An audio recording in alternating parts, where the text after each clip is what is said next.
जय हिंद, वंदे मातरम। दोस्तों आज की इस वीडियोस में हम देखेंगे physics crash course class 10th का जो है वीवीआई क्वेश्चन, जो कि बिहार बोर्ड 2023 के वार्षिक परीक्षा के लिए बहुत ही महत्वपूर्ण प्रश्न है। और वैसे प्रश्न को यदि आप एक बार प्रैक्टिस कर लेते हैं तो आप बिल्कुल जो है आसानी से परीक्षा में जो है लिख सकते हैं और एक अच्छा रिजल्ट बना सकते हैं। बिना प्रैक्टिस किए कोई जो है महान नहीं होता है, क्योंकि प्रैक्टिस ही मनुष्य को पूर्ण बनाता है। तो इससे पहले फिजिक्स से पहले जो जेपीवाई गोल्डन स्टडी पर जो क्रैश कोर्स हुआ है वो जीव विज्ञान का, बायोलॉजी का और केमिस्ट्री का यानी कि रसायन शास्त्र का हो चुका है। उसके अलावा मैथ का जो भी चैप्टर्स है सारे चैप्टर्स का जो है ऑब्जेक्टिव टाइप्स क्वेश्चन हो चुका है। तो उन सभी का लिंक इस वीडियो में मिल जाएगा। तो चलिए आज बात करते हैं फिजिक्स सब्जेक्ट में जो इम्पोर्टेंट क्वेश्चन हमने गैस किया है, जो कि 2023 में बहुत इम्पोर्टेंट है बिहार बोर्ड के लिए। तो जो लोग पहली बार या फिर जो बच्चे पहली बार विजिट कर रहे हैं हमारे चैनल को, तो लाल बटन दबा करके ऊपर में ऑल को प्रेस करके चैनल को सब्सक्राइब कर लें आने वाली वीडियोस के लिए। और जो सब्सक्राइब कर चुके हैं वो इस वीडियो को बढ़िया से देखें और परीक्षा के लिए एक दमदार तैयारी करें। और वीडियो पसंद आए तो उसको शेयर ज़रूर कर दें, ठीक है। ये आप लोगों को बताया जा रहा है। आज हम फिजिक्स पर चर्चा कर रहे हैं क्रैश कोर्स में। तो इसका जो पहला क्वेश्चन था वो क्वेश्चन हम आपको बोले थे तभी, प्रकाश का परावर्तन क्या है, इसके नियम क्या है। तो प्रकाश का परावर्तन क्या है, इसके नियम क्या है, वो जो क्वेश्चन है उसका आंसर ऑलरेडी चैनल पे दिया गया है। उसका लिंक दे देंगे डिस्क्रिप्शन में, वहाँ से आप देख लीजिएगा। दूसरा क्वेश्चन है प्रकाश का अपवर्तन क्या है। बहुत ही सरल शब्दों में आपको समझाने वाले हैं, तो चलिए तेजी में समझते हैं। प्रकाश का अपवर्तन इंग्लिश होता है रिफ्रैक्शन ऑफ लाइट। क्या होता है? Refraction of light. यानी कोई पूछ दे कि अपवर्तन का मतलब क्या है, हमने पहले ही लिख करके समझाने का प्रयास किया है। तो अपवर्तन का मतलब है पार कर जाना। क्या कर जाना? पार कर जाना, ठीक है। जैसे कांच देखे हैं, कांच है कि नहीं, कांच में अगर रोशनी दीजिएगा तो उस पार हो जाता है। तो यह जो है गैस में होता है, जैसे धुआं है, धुआं तो गैस एक तरह से उसमें होगा। ठोस जैसे कांच है, लेंस है, लेंस तो ठोस होता है ना, जैसे कांच शीशा का, तो उसमें होता है।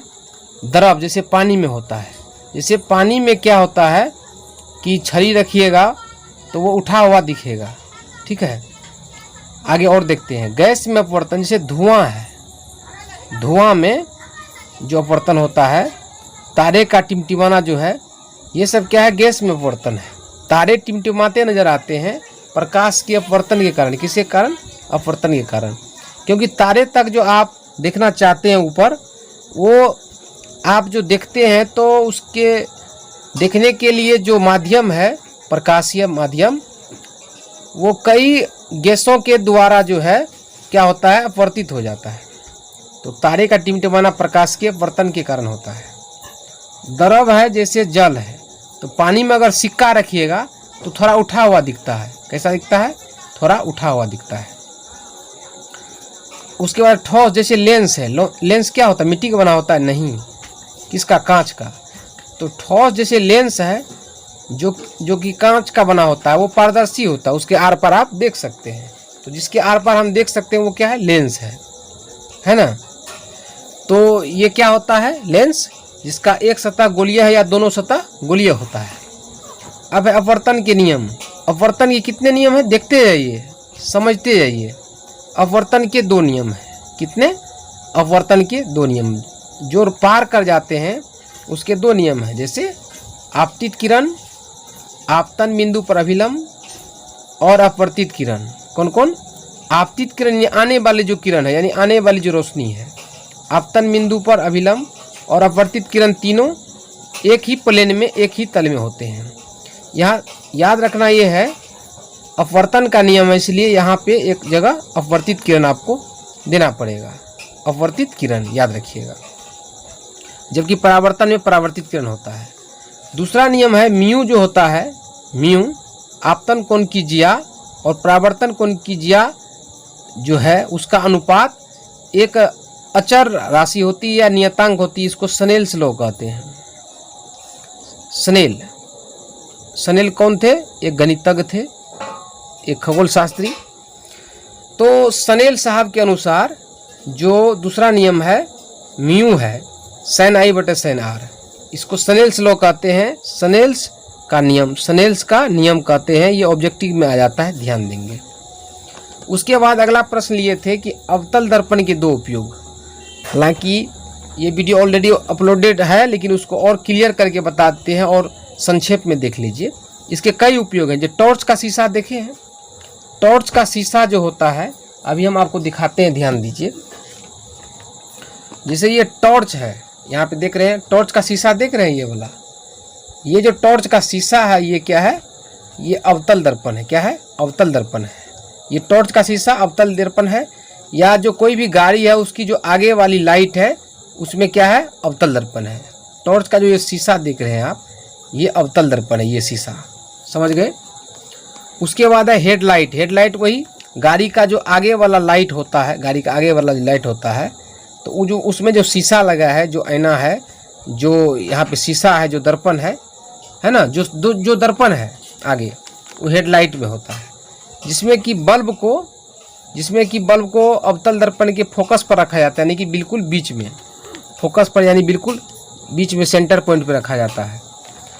अब उत्तल दर्पण का यूज देखिए। अवतल का समझ गए, कई उपयोग हैं, तत्काल देखिए। टॉर्च में अभी समझा है। दाढ़ी बनाने के लिए जो आईना लेते हैं, वो गाड़ी की हेडलाइट में जो आगे वाली जो लाइट है गाड़ी की, समझ गए। उत्तल दर्पण का यूज साइड मिरर, गाड़ी के बगल में जो होता है आईना, वो उत्तल दर्पण है। उसको पश्चदृश्य दर्पण भी कहते हैं। तो साइड मिरर के रूप में उत्तल दर्पण। बिकॉज वे किसी वस्तु का हमेशा सीधा प्रतिबिंब बनाते हैं।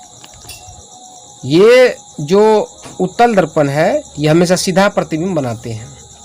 अब अगला क्वेश्चन था कि अवतल दर्पण में फोकस दूरी F तथा वक्रता त्रिज्या R में क्या संबंध है? तो सीधे तौर पर यहाँ पे देखिए, ये जो दर्पण देख रहे हैं, अभी तो समझाए थे आपको। अवतल बाहर से कलई है, और कलई जब भी होता है वो हमेशा दायां साइड होता है। कहाँ होता है? दायां साइड, राइट साइड। तो ये अवतल दर्पण है। इस पर एक रोशनी आ रही है, यहाँ पे लाइट, ये दर्पण से टकराई यहाँ से, और जिस बिंदु से पास करी है वो बिंदु यहाँ पे फोकस बना है। क्या बना है? फोकस। तो ये समझ गए, ये आईना है अवतल का। यहाँ से रोशनी दिए, ये दर्पण पे आके ऐसे हो गया, तो ये यहाँ पे हो गया आपको फोकस, फोकस से गुजरती है। तो इसको शॉर्टकट में प्रूफ कर लेते हैं। अवतल दर्पण में R जो होती है, फोकस की दुगुनी होती है, यानी इस फोकस की दुगुनी होती है R, है ना। यानी वक्रता त्रिज्या, जैसे वृत्त की त्रिज्या देखते हैं ना, उसी तरह इस दर्पण में जो वक्रता त्रिज्या है, फोकस की दुगुनी होती है। तो यहाँ से जो F का मान निकाल लेंगे, तो 2 इधर गुना में है, तो इधर हो जाएगा भाग में, F बराबर R/2, F बराबर R/2। यानी फोकस दूरी जो है वक्रता त्रिज्या के आधी होती है। इसको क्या बोलेंगे? फोकस दूरी जो है वक्रता त्रिज्या R की क्या होती है? आधी होती है, यानी हाफ। आधी होती है मतलब हाफ होती है। ठीक है, समझ गए। तो यदि आपसे पूछ ले कि आवर्धन क्या है, तो इंग्लिश होता है मैग्निफिकेशन। क्या होता है? मैग्निफिकेशन। तो इसका डेफिनेशन याद रखेंगे कि प्रतिबिंब की ऊंचाई, जो प्रतिबिंब होगा, प्रतिबिंब की ऊंचाई और वस्तु की ऊंचाई। जैसे प्रतिबिंब यहाँ बना, ये वस्तु है आईना के सामने, तो प्रतिबिंब की ऊंचाई और वस्तु की ऊंचाई, ध्यान देंगे। तो प्रतिबिंब की ऊंचाई और वस्तु, कोई भी चीज़ है आईना के सामने, उसके अनुपात को, यानी कितना बड़ा है, क्या साइज है, वही है आवर्धन। आवर्धन को m से दिखाते हैं। m बराबर हो जाएगा h डैश, जो प्रतिबिंब के लिए होगा, किसके लिए? प्रतिबिंब के लिए होगा, और h वस्तु के लिए होगा। प्रतिबिंब की ऊंचाई, वस्तु की ऊंचाई, प्रतिबिंब की ऊंचाई, वस्तु की ऊंचाई, प्रतिबिंब की ऊंचाई, वस्तु की ऊंचाई, क्या है? आवर्धन है। क्या है? आवर्धन है। अगला प्रश्न है, अवतल दर्पण और उत्तल दर्पण में क्या अंतर है? क्वेश्चन आएगा। तो इसका वीडियो ऑलरेडी अपलोडेड है, तत्काल देख लीजिए आंसर शॉर्टकट में। अवतल दर्पण जो होता है, जैसा कि आप देखिएगा, यह है ना टॉर्च। तो टॉर्च का जो ये शीशा देख रहे हैं, ये जो लग रहा है शीशा, ये आईना, ये क्या है? ये अवतल है। क्या है? ये अवतल है, समझ गए ना। और गाड़ी के आगे वाली लाइट तो पहले भी समझे थे। अवतल दर्पण में वास्तविक और काल्पनिक, वास्तविक काल्पनिक अवतल दर्पण, वास्तविक काल्पनिक अवतल दर्पण पूछ लेगा ऑब्जेक्टिव में। वास्तविक और काल्पनिक प्रतिबिंब दोनों प्रकार के प्रतिबिंब इमेज बनते हैं अवतल दर्पण है। क्या है? अवतल दर्पण है। उत्तल दर्पण क्या है? उत्तल दर्पण में हमेशा सीधा, हमेशा की बात आए तो उत्तल, हमेशा काल्पनिक एवं छोटा और सीधा पूछा जाए, हमेशा रहे उत्तल, हमेशा माने उत्तल, हमेशा माने उत्तल, हमेशा काल्पनिक, हमेशा काल्पनिक, हमेशा छोटा, हमेशा काल्पनिक, हमेशा छोटा और हमेशा सीधा, सीधा भी, बड़ा नहीं, छोटा, छोटा सीधा, उत्तल। अब गोलीय दर्पण में कार्तीय चिन्ह परिपाटी पूछ ले। कार्तीय चिन्ह परिपाटी के लिए सबसे पहले ग्राफ समझिए। ये है y अक्ष और ये है x अक्ष, यानी दिशा देखिए, उत्तर दक्षिण पूरब पश्चिम। ग्राफ में दिशा को दिखाना है सबसे पहले। तो ये पूरब हो गया, पूरब में x लेंगे, यहाँ से नापे हैं p से, और इसके उल्टा पश्चिम, पश्चिम में x माइनस लेंगे। पूरब x प्लस प्लस, पश्चिम x माइनस, उत्तर y प्लस, उत्तर में y प्लस, उसका उल्टा दक्षिण में y माइनस। तो ये जो है क्या समझ गए हम? ग्राफ समझ गए, आलेख। अब इसी को आगे बढ़ाते हैं, गोलीय दर्पण बनाते हैं। मान लेते हैं यहाँ पे कोई गोलीय दर्पण यहाँ पर है, ये स्टैंड पे ऐसे रख दिए। ये गोलीय दर्पण हुआ। ये गोलीय दर्पण है कि नहीं है? ये गोलीय दर्पण है। अब ये गोलीय दर्पण है, ये ग्राफ इसमें जो है बीच में झलक रहा है ग्राफ। तो आपको पता है पूरब की तरफ प्लस, पश्चिम की तरफ इधर माइनस, ऊपर उत्तर प्लस दक्षिण माइनस। तो गोलीय दर्पण हो, स्फेरिकल मिरर हो, उसका जो दूरी नापेंगे तो दर्पण के ध्रुव से यानी मूल बिंदु से दूरी नापेंगे। अगर हम इधर बढ़ेंगे पूरब या दायां बढ़ेंगे तो ये क्या लिया जाएगा? प्लस लिया जाएगा। पूरब दायां में प्लस, इसका उल्टा इधर पी से इधर पश्चिम क्या होगा? बायां, बायां क्या होगा? माइनस, बायां क्या होगा? माइनस। अगर दूरी ध्रुव से नापेंगे ऊपर की ओर, ऊपर उत्तर की तरफ प्लस, दक्षिण माइनस। मान लेते हैं यह जो है ये अवतल दर्पण है। क्या है? ये अवतल दर्पण है। ये क्या है? अवतल दर्पण है। अब अवतल दर्पण में क्या करते हैं? उसके सामने कोई वस्तु ए भी रखते हैं। मान लीजिए कोई वस्तु, कोई चीज़ है, कलम है, कॉपी, कुछ भी है, कोई वस्तु है। अब यहाँ पे रोशनी दी है तो दर्पण पे गया, दर्पण पे गया कि नहीं? ऐना पे। अब ऐना से टकराने के बाद इधर आएगा फोकस से, तो उसका प्रतिबिंब नीचे बनेगा यहाँ पे। तो ये अवतल का जो प्रतिबिंब बना है वो दर्पण के बायां साइड बना है। तो बायां साइड क्या देख रहे हैं? वस्तु भी है, प्रतिबिंब भी है, फोकस भी होगा, वस्तु भी है, प्रतिबिंब है। तो बायां साइड जो है, अगर ये अवतल है तो वस्तु दूरी, प्रतिबिंब दूरी और फोकस दूरी, ये तीनों क्या होगी? ये माइनस होगी। क्या होगी? माइनस होगी।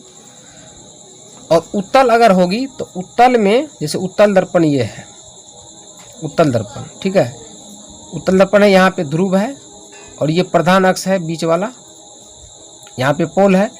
उत्तल दर्पण के बाएं साइड वस्तु है, तो बाएं वाला क्या होता है? माइनस। तो वस्तु दूरी क्या हो जाएगा? माइनस।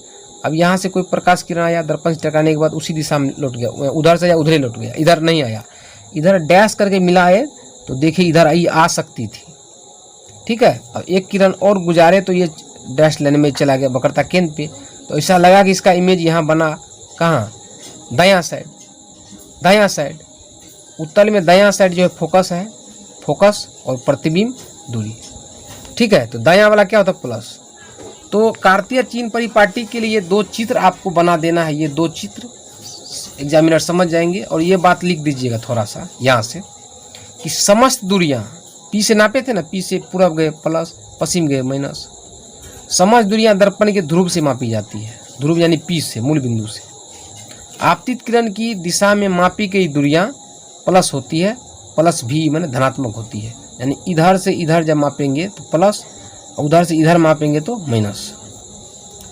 आपतित किरण की दिशा में यानी उधर जा रहे पूरब की तरफ प्लस, पश्चिम की तरफ जाएंगे, उल्टा जाएंगे तो माइनस होती है।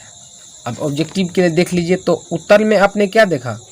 उत्तल दर्पण में देखा कि वस्तु जो है बायां थी तो बायां वाला माइनस, और प्रतिबिंब दूरी और फोकस दूरी दोनों थी दायां, दायां में प्लस। अवतल में क्या देखे, तीनों वस्तु दूरी, प्रतिबिंब दूरी, फोकस दूरी, यानी कि यू वी एफ, ये तीनों क्या है, बायां है। तो बायां मतलब क्या होता है, बायां मतलब माइनस, बायां साइड में ना माइनस। समझ गए दोस्तों? तो उम्मीद करते हैं आप समझ गए हैं। फिर मिलेंगे नेक्स्ट वीडियो में, तब तक के लिए बाय बाय।